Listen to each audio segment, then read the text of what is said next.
Dans cette interview, le prof.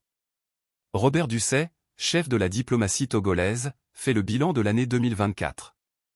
Il revient en détail sur les grandes activités diplomatiques qui ont marqué l'année. Bonne lecture. Monsieur le ministre, bonjour. C'est devenu maintenant une tradition de faire avec vous le bilan des activités diplomatiques du Togo pour l'année qui s'achève. Quelles ont été les principales orientations de l'action diplomatique du Togo en 2024?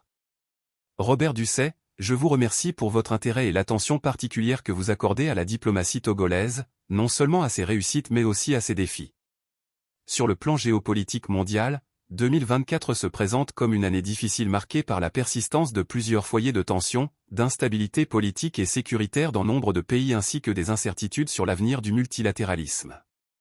Mais dans cet imbroglio, le Togo a su, une fois encore, manœuvrer pour s'imposer comme un acteur majeur dont la voix compte, grâce aux orientations stratégiques du chef de l'État, son Excellence M. Faure Essozima Gnassingbé, à savoir, l'engagement pour la paix en Afrique et dans le monde, l'attachement à la promotion d'un multilatéralisme plus juste et plus équitable au service des peuples, le panafricanisme, la réparation des crimes commis contre les peuples africains et la mobilisation des diasporas et des afrodescendants au service du développement et de l'intégration africain.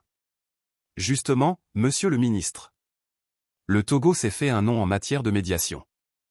Le dernier fait d'armes a été la libération de 2 gendarmes ivoiriens. Avant le communiqué de la présidence ivoirienne, rien n'a filtré de cette médiation. Pouvez-vous nous en dire plus? Robert Ducet, le Togo se réjouit de la libération, le 29 novembre dernier, des 202 gendarmes ivoiriens interpellés le 19 septembre 2023 au Burkina Faso grâce à une médiation de son Excellence M. Faure Essozima Gnassingbé, président de la République.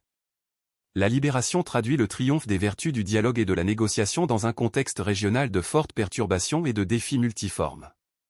Cet aboutissement heureux illustre également la capacité de la République du Faso et de la République de Côte d'Ivoire à œuvrer à la préservation de leurs relations historiques de fraternité et de bon voisinage et témoigne de leur attachement aux mécanismes pacifiques et diplomatiques de gestion et de résolution des crises interétatiques et des conflits internationaux. Je salue le sens de l'écoute et les efforts respectifs de son Excellence M. Alassane Ouattara, président de la République de Côte d'Ivoire, et de son Excellence le capitaine Ibrahim Traoré, président de la République du Faso, qui ont permis de dépasser le contentieux et conduit à cette issue bénéfique aux intérêts des 2 pays frères.